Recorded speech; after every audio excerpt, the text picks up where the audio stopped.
birth canal trauma with rupture uterus. So, what is the definition of birth canal? The passageway through which the fetus is expelled during parturition, leading from uterus through the cervix into the vagina and vulva and out of the womb into the world. The vagina, vulva, and the perineum are often injured during expulsion stage of labor. So this is the structure of birth canal. One side there is bony pelvis with three bones and sacrum and coccyx. And then on the right side there is soft tissue showing uterus, vagina, and there is external reproductive organ. This is the picture of supports of uterus with bony pelvis. You should know this thing very properly because sometimes they ask in the final exam supports of uterus. So you have to draw this diagram. Now come to our topic, that is trauma in birth canal, that include trauma to the cervix, trauma to the vagina, and perineal tear because of delivery. The first thing is cervical laceration or cervical tear. The cervical tear are the most presented in the lateral cervical side. That is, rupture of cervix is characterized by persistent bleeding from the contracted firm uterus. That means there is PPH, but when you examine, uterus is well contracted and firm. Firm, that means feeling like a globular ball. So there are 3 degrees of cervical laceration. First degree, the laceration length of cervical rupture is not more than 2 cm. Second degree, when the length of rupture is more than 2 cm, but this does not extend to vaginal fornices. And the third degree laceration, there is ruptured area extend to the vaginal fornices, and it is the most dangerous type. So why this is, there is a rupture of cervix, tear in the cervix, that is because normal structure due to scarring from previous surgery or because of scarring because of infections, and rapid delivery of head in breech presentation that leads to cervical laceration and tear. Sometimes there is precipitate labor that leads to tear of cervix. So how will you treat the cervical laceration? First, before that you have to diagnose that it is a cervical tear. That is used, sponge holding forceps are used. At least we have 3 sponge holding forceps. After delivery we have to explore the cervix. So put one sponge holding forceps at 12 o'clock of cervix and another is at 6 o'clock position, and with the help of third bump forceps or sponge holding forceps you just hold the cervix and the flaps of the cervix and just examine that area of the cervix, because after delivery cervix is usually folded because of its 10 centimeter of dilatation. So within few minutes it's not come to the 1 or 2 centimeter dilated, there is a folds in the cervix. So in this fold there may be tear. So by this you have to rotate the sponge holding forceps or ovum forceps and just try to visualize that area between 2 forceps, and if there is tear then we have to stitch it. So the treatment varies from the extent of the lesion, and we have to apply downward force to the uterus so the cervix is more firm outside, and then we can visualize with the help of sponge holding forceps. Now we come to the vaginal laceration. Vaginal lacerations are usually longitudinal, and this laceration frequently extend deep into the underlying tissues and may give rise to significant hemorrhage. The causes of vaginal laceration may be traumatic or spontaneous. Traumatic because of injury during forceps application.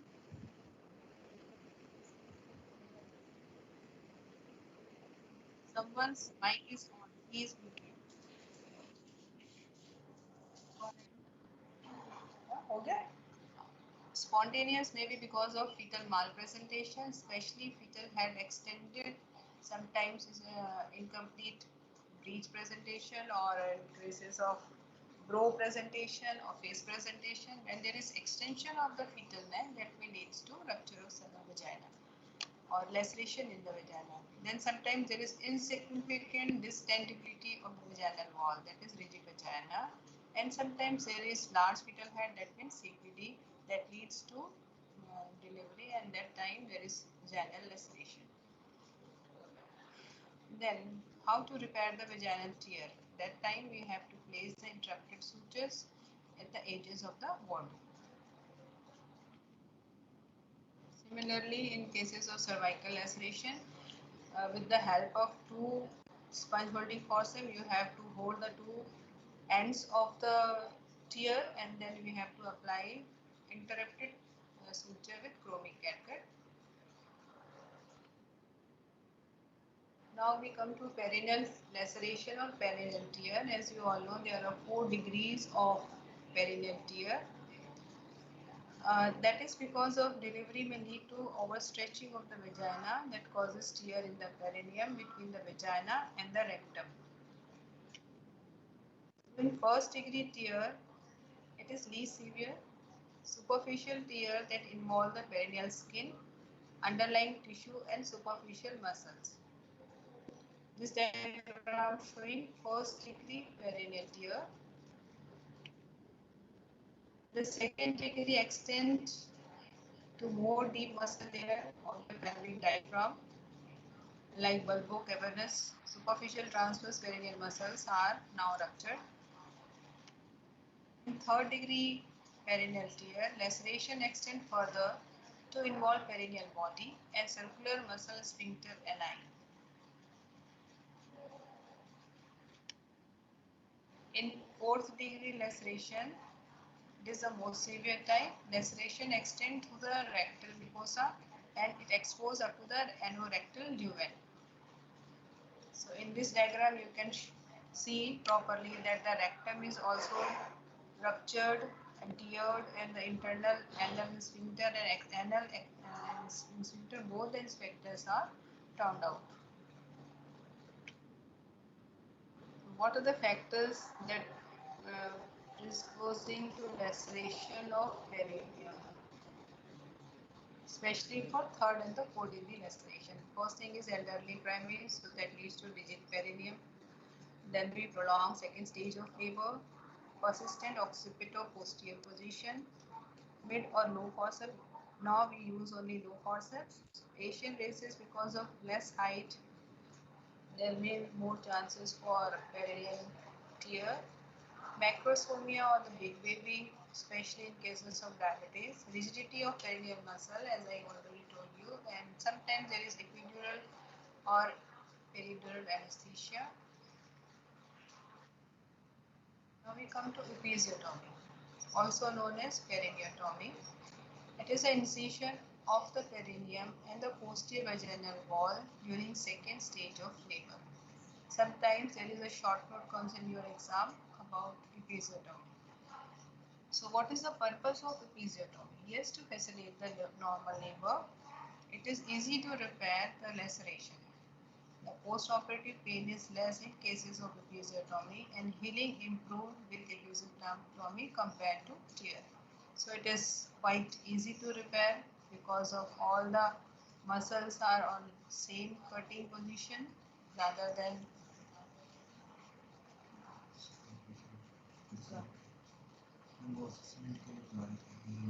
बोल दो class चल रही है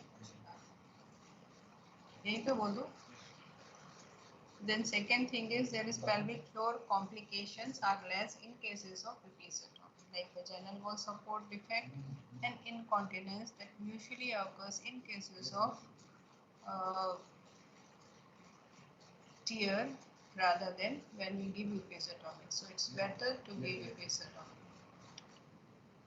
What are the indications of episiotomy? When we see threatening signs of perineal laceration, the baby is very large, needs to deliver quickly to avoid any resistance, and when the perineal muscles are extremely rigid. So in these cases, we give episiotomy. Now we come to the types of episiotomy. There are several types, but we mainly consider median and mediolateral. But the best one is mediolateral because it begins in the midline but be directed laterally and downwards away from the rectum, either to the left side or to the right side, about 2.5 centimeter from the anus. So it is better because it won't extend until anus. There is less chances of rupture of anus. And in midline incision, usually in the midline from the center of the porchik and extended on the posterior side along with the midline for 2 centimeter, as it is shown in this diagram. Okay. Now, before giving episiotomy, the best time to give episiotomy is when there is crowning. When we see the fetal skull and the perineum that is crowning, and that time we should give episiotomy. Before then, we have to infiltrate the perineum with 2% xalocaine, approximately 2 ml. Then, with the use of episiotomy scissor, 2 fingers were inserted between the perineum and the fetal head, and the episiotomy is given, that is cut in the skin, superficial tissue and the muscle vertically downward on the lateral side. Usually we give mediolateral depending on the right or the left side of the obstetrician. Now, repair of episiotomy. Repair of first degree laceration start from the upper angle of the bone. The vaginal mucosa is closed by interrupted catgut suture and the perineal skin are sutured if it is a first degree laceration. And then we should apply the iodine, betadine over the wound. The repair of second degree laceration is the repair of episiotomy wound also. The upper angle of the wound is first stitched, then the lacerated perineal muscles are repaired by several buried catgut suture. After that, the same technique, then we have to close the vaginal mucosa and then perineal skin. Now, third and fourth degree laceration tear. In these cases, we have to stitch the rectal mucosa with interrupted suture with fine catgut. The torn end of sphincter ani and the next approximated with 2 or 3 interrupted chromic catgut suture. Usually with figure of 8 suture, we usually stitch sphincter, and the wound is then repaired, then muscles, then the angle, and then vaginal mucosa, and lastly the skin. The post-operative management, if it is a case of first and second degree tear, there is no need of any other management rather than normal vaginal delivery management. But in cases of third and fourth degree tear, we have to keep our patient constipated for at least 3 days, so that area will be healed. And after that, we advise soft diet with the stool softener like Crimafin or any other laxative to soften the stool. So, if third and fourth degree tear, usually we avoid for full diet. First day we won't give anything, and second or third day we only start the soft diet with to keep the patient constipated. On the third day, we will add full diet and then gradually with the stool softener. So that is very important. That leads to prevent the stool that may lead to infection. So we prevented that. And with stool softener, there is no chance to take this irritation of the stitches, and there is no chances of wound gap or wound adhesion. So this is the most important thing in cases of third and fourth degree repair post-operative care.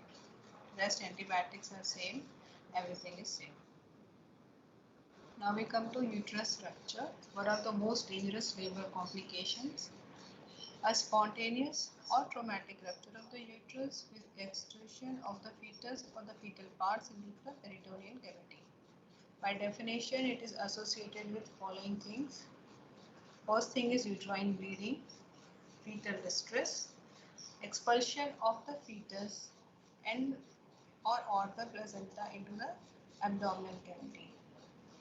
We have one specimen in which the fetus is expelled out, the placenta is retained inside the uterine cavity.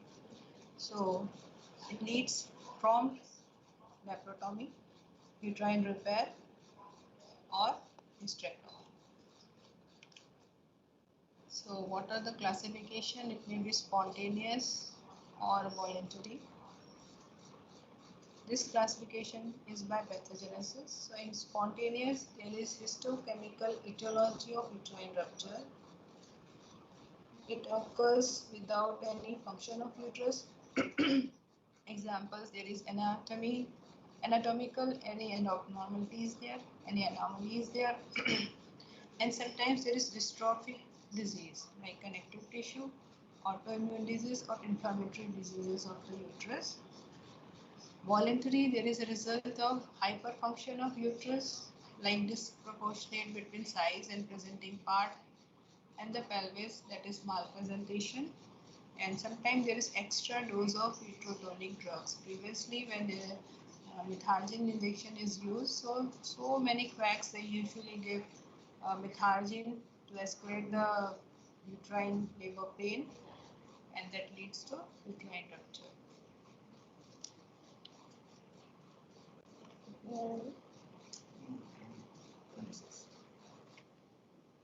बाकी के 10 कहाँ हैं? Classification by layers of uterus involved in rupture, that is complete rupture or it may be incomplete rupture.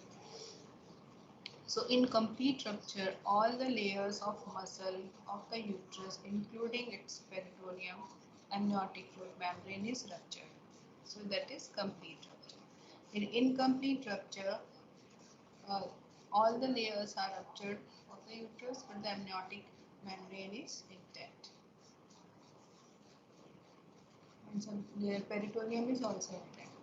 So this is complete rupture, and in complete rupture there is one other thing is there is dehiscence and scar rupture. Dehiscence when the rupture is started, but it is not complete. It is like an incomplete rupture. It's only the center of the scar is ruptured, but the amniotic membranes are intact. That is dehiscence. And in rupture, it is like complete rupture. It is ruptured all the layers, including amniotic membrane. So it is should be cleared in your mind what is complete rupture and what is incomplete rupture and what is dehiscence and what is scar rupture. Dehiscence and scar rupture occurs in cases of previous caesarean section. That means the rupture of the scar started but it's not completed, that is dehiscence, and when it is fully ruptured, that is scar rupture. Then classification by location of rupture, it may be lower segment rupture or it may be rupture of fundus or the upper segment, right?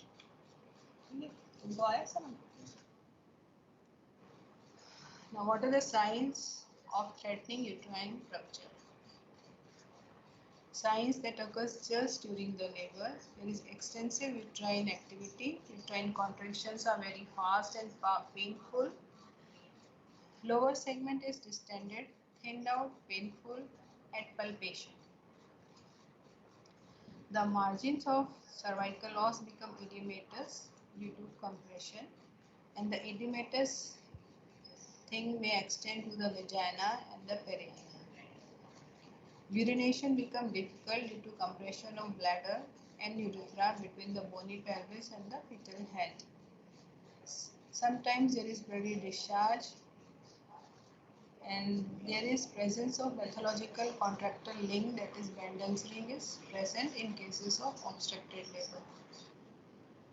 This is the picture, that is first A, this see A diagram, there is normal labor, uterus is well tonically contracted and it's well managed. Then second D is obstructed labor. Just see the shape of the uterus. In F position, you can see the abdomen is divided into two parts, upper and the lower side.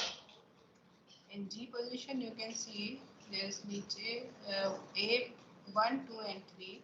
That means the bulging is there is uterus, and then again there is one bulging and there is one ring between 2 and 3. That is Bendel's ring, and this ring is usually extended upwards as the labor progresses, as the duration is prolonged. So you should know obstructive labor also. What are the symptoms and signs for uterine rupture? Uterine contractions which are very strong suddenly stop. You can feel the fetus in the abdomen outside the uterus. Fetal death is there, that means no FSH, no fetal heart sound, hemorrhage, then leads to hypovolemic shock to the. This is the picture. Early and late presentation, you can see its case of previous rupture scar. Usually scar rupture starts from the middle and then it extends laterally, and in late presentation just edges are torn out and there is much bleeding, and sometimes it extends upper side to the broad ligament, and sometimes there is rupture of vagina and the cervix also.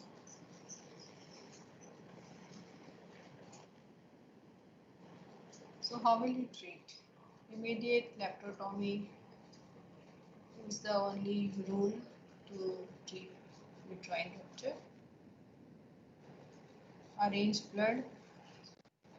We have to transfuse blood according to the stage of anemia, degree of anemia, and then give higher antibiotic. Emergency exploratory laparotomy should be done. Surgical repair of uterus or removal of uterus depends on the type of rupture, extent of uterine rupture, degree of hemorrhage, and general condition of mother. Especially mother's desire for further childbearing is. But usually, when the scar is simple, tear is simple, transverse in lower uterine segment on the previous scar side. So in these cases, we just repair the rupture. And when the rupture is longitudinal, extend laterally, or in the upper and the lower segment, and the bleeding is profuse, uncontrollable, we have to do mastectomy.